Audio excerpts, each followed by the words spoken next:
All right. So what are we doing? Open the bottle. Don't hit the camera. Okay. Don't hit the camera or my car. All right. Don't hit the camera.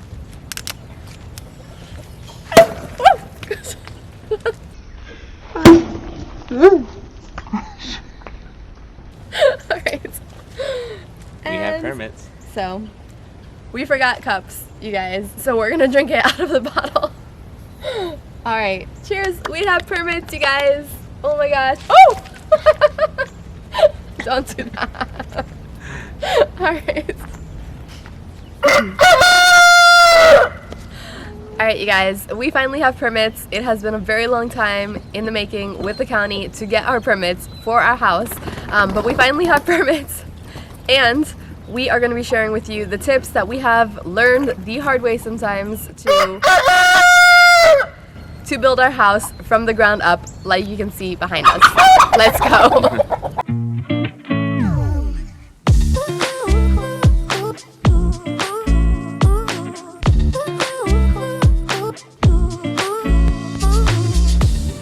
Hey guys, welcome back to Mini Urban Farm, a channel about gardening and homesteading in the suburbs. My name is Veronica, this is Alan, and we are building a home from scratch. As you can see behind us, this was raw land just a few weeks ago, and they are building it up with a whole bunch of filter. So we had no idea, alright, we had absolutely no idea where to start when it came to building our home, when it came to finding land. We found this piece of property just over, I think, a year and a half ago now, right? And so we have been slowly gathering information and doing the research. Our chickens agree, and we are going to share with you the tips for what not to do, things you should do, just everything that you've learned, everything that we've learned so far when it comes to building a home from scratch, because there's not a manual teaching you how to do this and teaching you like the steps and what you need to do and make sure that's in contracts, things that will save you a lot of money. So that leads me to our property. All right, we bought this property together about a year and a half ago, and it was completely raw land. It doesn't have water or electricity or anything on it, just raw land. We had it cleared, all right, which was piece by piece, but it costs a lot of money, thousands of dollars to do this in layers, all right? And ultimately we had tons of trees removed besides the building costs, the architecture costs, any of that. So we're here. We are about a month in after having had the permits approved through the county, and they are starting to build up the dirt pad behind us. They're on hold right now because it has been pouring rain here.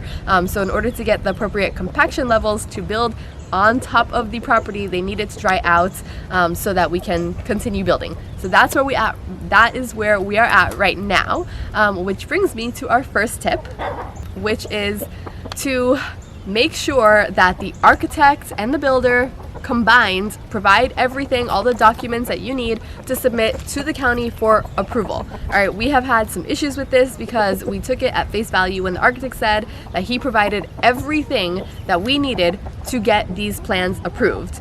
And that was not the case, all right? We're missing a drainage plan, right? Make sure they communicate, because sometimes you'll call the county and they'll tell you they'll need XYZ information, but you'll tell the architect and they'll say, no, we don't need that. Come to find out, yes, we do need it. We ended up make paying, sure you know your details ahead of time. We ended up paying about $3,000 or $4,000, I think somewhere in the mid $3,000 range, because we had to have a drainage plan for our property. And originally the architect said, oh, I don't include that, but they never asked for that in this county, so we didn't think to budget for that. And several months going back and forth with the county later, we ended up paying $3,000 something to get another person involved, a whole nother engineer to do a drainage plan, to then submit with the county, and then wait a whole bunch more time to get that approved. So make sure that whoever it is you're hiring knows what the county needs. You double check it with the county. Literally call up the county line and say, hey, do I need this? I'm building a house. What do I need? And make sure that the person you hire, the architect especially, includes those things or has something factored in when you are paying that person for that service. And know your zones. The main issue with us is that if we would have been in an X zone, which is non-flood, we would have been fine. But because we were in an AE, which is like every 100 years there is a potential chance of flooding, they require it. So that was the main issue back and forth. We were being told that no, we didn't need it because we had almost 2 acres. But then at the end of the day, it delayed us about a month and a half because we did have to get the information. We did have to then go find a civil engineer that did all that. We did have to have him come out here, do the plans, draw it all out, get it all approved, work with the builder. So again, make sure that you know what you're looking for. Make sure you know your lot. When you talk to the county, be as specific as possible. Say, I am in flood zone X or flood zone AE, because it might change. The information that they give you for flood zone X might not be relevant for a different flood zone or a different size of the property. So try to be as specific as possible, and then they, even if they don't have the information, they can redirect you to the language or somebody else who does have the information, because it will save you a ton of money and headache down the road and time, all right, when building your house. That could have saved us months when building our house, knowing that information up front. Even if we still had to pay for it, it would have saved us about 2 or 3 months going back and forth on this. And try to get it in writing. A lot of times, like our county, we didn't realize it, but come to find out later on, there were links out there with the county. We could have Googled that in the county. We could have found the information. We could have referenced it directly on all of their articles, and we could have sent that back to the architects. But fortunately, we learned the hard way. It cost us delays and a few $1,000s, but we've learned. So avoid making that mistake. Do your research.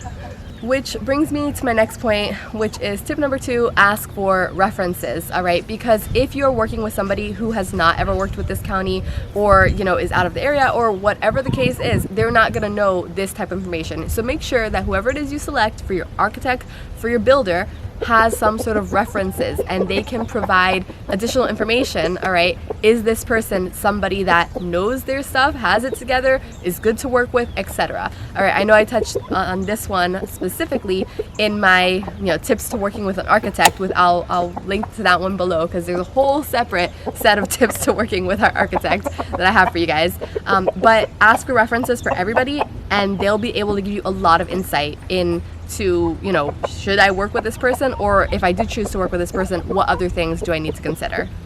As you're looking for references and information, one, call the references and make sure. Yeah. But a lot of times the builders, for example, will give you an address. They'll say, hey, I've built XYZ houses. Go look at those houses. See how they're built. See if you see any issues with the build. See if you see locations. See, just check everything out. Make sure that you're checking all the information. Google the builders. Check their reviews. Google their information. Make sure they have a license in the state you're working with. And that it's active. And that it's an active license. It's not expired. Yeah. So do your research and make sure you check everything. All right. So tip number 3 is to make a list of everything that you want in this house that you're building.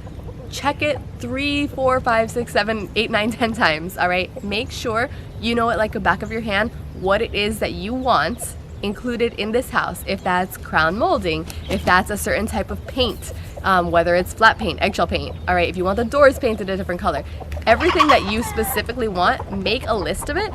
And then when you do select a builder, before you sign that contract, make sure to compare that with the contract. Make sure that everything that you want, that you outlined here, whether it's 2 little shower cubbies for the shampoo in the shower, all right, whether that's crown molding or a certain type of door or whatever it is, do not take it at face value that it is in that contract. And if it's not in that contract, don't assume that it's covered, all right? Your builder might have said, hey, I'm willing to include it, but if you don't have that in writing, you have nothing to stand on when ultimately they come back and say, no, sorry, that's not included as per our contract, and then you end up spending thousands. And I don't mean like 1,000, I mean like tens of thousands of dollars extra when it comes to building this house, because you have this list of things that you really want and they didn't include it in that piece of paper that you signed. Make sure that everything that you want is included, or that you've discussed it with the builder and you've decided, okay, I'll do it afterward. I'll do it after the build so that they don't charge me for it, but make sure that it is included and documented in that contract, in the contract. Yes. And some builders will do allowances. Yeah. So maybe they can add an allowance of 5, 10, 15,000 for whatever it might be, whether it's appliances, whether it's I don't know, fixtures, whether it's whatever the case might be, landscape work. Just make sure that you get it in writing in the contract, so that way at the end of your contract, hey, as you're doing your drafts or payments or however you're doing it, did I complete XYZ information? Because you're going to want to check everything and make sure. Sometimes too, you can check with your builder, but you'll notice things after the fact, which happened to us. Yeah.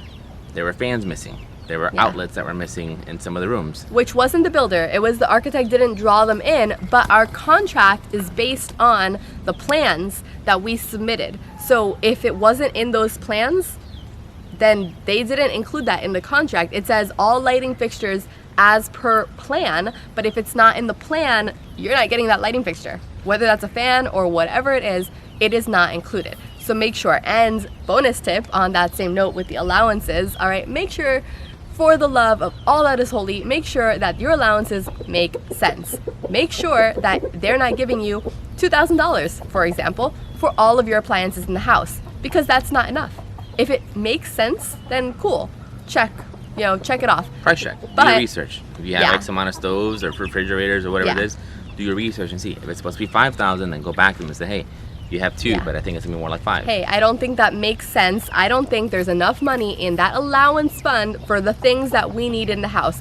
$4,000 or $5,000 probably doesn't make sense if you're trying to get high-end appliances for the entire house. Maybe $500 does not make sense for all of the lighting fixtures in the house. Check, double check, and don't just say, oh yeah, we'll extend it later. No, make sure that it's in there, because some builders, especially private builders like the one we have, they don't have a contingency fund where you can just grab it, all right, from that contingency fund, like some of, the HGTV shows or something. Some of them they just don't have a contingency fund. So make sure that the allowances are big enough to cover what it is that you're going to need in that house. And also make sure that, again, go back and do your research with the county. Because if you're building on an empty lot like this, where there's nothing been here before, you're probably going to have impact fees of some sort. Yes. That is probably not going to be included unless the builder's already familiar with it and they include it in.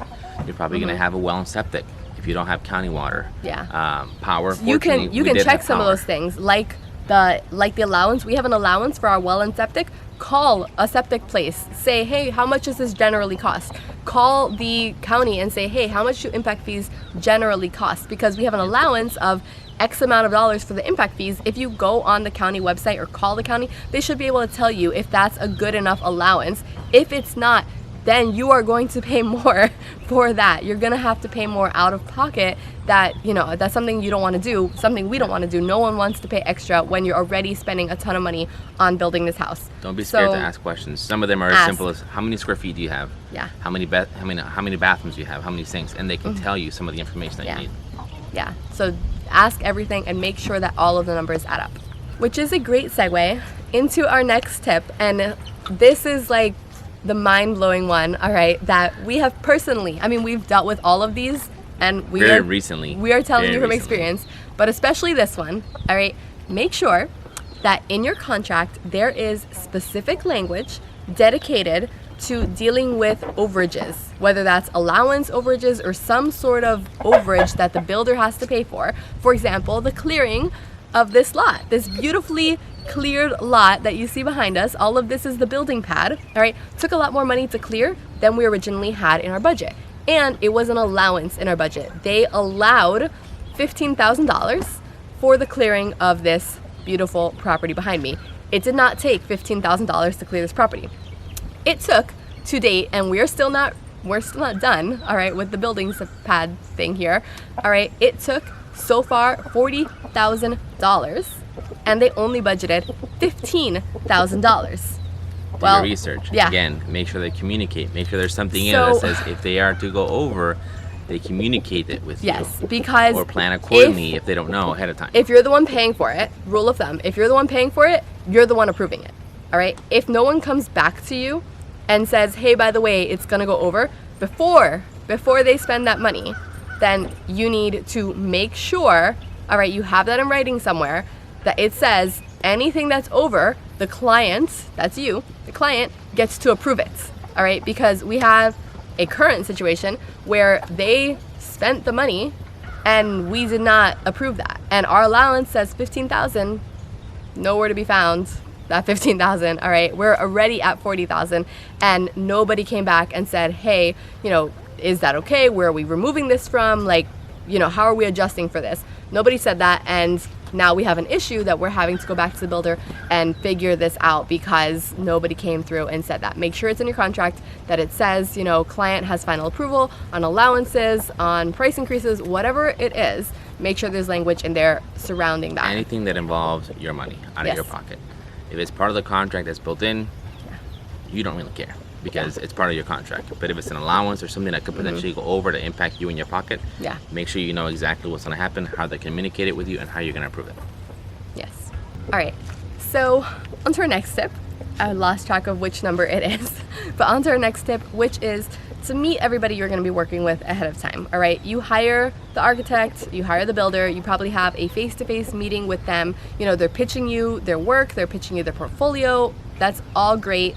All right, but make sure that you are at least familiar with the rest of the team, because if you're building a house from scratch, you're going to be working very closely with everybody, not just the builder, not just the architect. All right, you're going to be working with the office manager, you're going to be working with the project manager if they have one, you're going to be working with, you know, the interior designer, the permit runner, whoever it is. Make sure you at least meet them and have some sort of feel for them. And on that note, if you don't want to work with specific individuals, say that. Say, you know what, I don't think that that's a good fit for us. And before you hire them, take that into consideration. All right, if you choose to continue moving forward with that builder or with that architect or whoever it is, feel free to say, hey, I don't think I'm a good fit for this person. All right, is there somebody else that you can funnel that into, or is there something that you can absorb so that we don't have to work with that person or whatever? All right, because there were specific instances where I, from the very, very beginning, said, hey, I don't really like the way that person is speaking to us. I don't like the way the person is treating us. I don't like how inflexible that person is. And then after months of having worked with that person, it ended up becoming a very large issue. And that could have been completely avoided. So, you know, now we're not working with that person, but it caused a lot of other chaos. And it might depend on the person and what the role is. Yeah. Specifically, the individual we're working with was an interior designer. Yes, which we did not hire separate. The interior designer was to, you know, come up with, you know, helping us and coming up with suggestions and guidance on colors and styles and all of these different things, which I did not feel that we needed, but it came with the contract, and it ended up being a disaster. Things that we liked, she didn't agree with, which who what cares? matters? It's our house, our money. But it was a nightmare, and the way that she went about it, I mean, from the beginning, I could tell that it was going to be a problem. And had I said, you know, let's not proceed with this, it wouldn't have been as big of an issue than what ended up happening. So meet everybody on the team, make sure you're comfortable with everybody. They don't give you that like icky, yucky, annoying feeling right off the bat.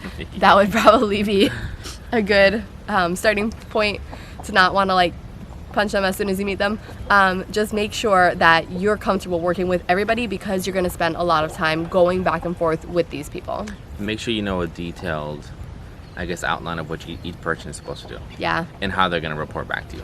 Like you should get some sort of update, whether it's after a monthly meeting or a call or on-site meeting, whatever it is that you're doing or they're working on. They should be able to tell you, hey, we had this conversation, follow up. Get things in writing. Because if you ever have to go back and reference things, you're going to want to have in writing. That has saved us a few times. We've had to go back to email. Be like, hey, on this day we met and you said this. Why are you charging us all that money for a change order? It was part of the agreed amount. Yeah. So keep things in writing. And that's not to say that your builder is trying to scam you or anything of that sort, but the builder has a lot of different projects going on, and they might say something to you in passing that was understood a different way. They might promise something that, you know, later on they don't remember because they have a whole bunch of different projects. One person in your team might have said something that's different than the other person. You know, they're not necessarily on the same, or they didn't know, they weren't informed. Yeah, they're not informed or something like that. So it's more to cover yourself, not because, you know, they're doing a bad job or that every builder is like this, but just for your own peace of mind, because a house is not a cheap investment, all right? It is a very expensive thing, one of the most expensive things that most people will ever buy in their lifetime, especially if you're building it from scratch. You want to make sure that you get it done right, on track, on budget, on schedule, all right? And make sure that it's not a nightmare to do this for the next 9 months to a year, however long it takes to construct this house. Which falls right into our next tip, which is to ask for the project plan and timelines. All right, you don't know when things are on budget, when things are on schedule, unless you have something to compare it to. So at the beginning of the project, or if you're in the middle of a project and you haven't gotten this, make sure you get it. Make sure you have the project plan that says, all right, these things will be starting here, ending here, so that if things are delayed, you know, if it says, hey, on January 1st, I'm supposed to have framing for a house and there's no framing for a house, you can go back and ask, hey, what happened? Is this going to set us off budget, off schedule? How long is this going to delay it? Make sure that, you know, even if it's just a preliminary timeline, the builder should have some sort of project plan or timeline that they can share with you, that will help you, you know, have visibility into what is being delayed or Estimates. off track. You know, estimated start dates, end dates. I mean, and things will change. I mean, we're in Florida. Things will change. We got rainy season right now, which is why if you're up somewhere where there's snow, the snow will delay it, or, you know, whatever. There's other factors all the time. It's not to say that you have to stick to that project plan or to that timeline on a daily basis. It'll give you an but idea. You should be aware. That's the main point. You should be aware of any delays, of any, you know, budget, whatever, infractions, whatever you want to call it, and you should have monthly, if not more frequent, project plan meetings, or, you know, working meetings, or whatever it is you want to call, not just when there's like a build, right, to inspect things, but you want to have some sort of meetings to say, okay, here's the project plan, where are we, what are we doing, you know, are we delayed, whatever, are we still on track, are we on budget, all right, so timeline, are we on track, budget, are we on track, review any change orders that you're going to have to put in if you want to make changes. We definitely started this process saying we are not going to have any change orders at all. How many change orders do we have now? A lot. A lot. We have a lot of change orders, and that could have been avoided. Go over obstacles, anything that might be coming, right? Mm-hmm. Was there supposed to be a well installed last week? And or now yesterday, it's a week for and instance, a half. You know, a week and a half has passed. Supposed to be a well installed yesterday. That why? We don't have a well. Things like this should be communicated. Yeah. You know? Things like that. So just make sure, follow up. Make sure you have everything in writing. Have frequent meetings to communicate. Make sure everybody's on the same page when it comes to the communication. All right, so our house is expected to be finished the end of February 2023. We are expecting some delays because, like I said, we have had to stop because of the weather, and there will probably be other delays soon. So that is what we're hoping for at this point in time, sometime at the beginning of the year 2023. Other projects that we're going to be working on are our chicken area, our animal area, for water with the animal area, that sort of thing. But we're also going to do fencing and continue on with our food forest project, which we've also had on hold. All right, if you guys want to watch our working with an architect tips, which I outlined a whole bunch of tips on, you know, getting started with the process of building your own home and hiring an architect and working with an architect, you can watch that video here somewhere. I will leave it on the screen. All right, thank you guys so much for watching. I will see you in the next one. Bye.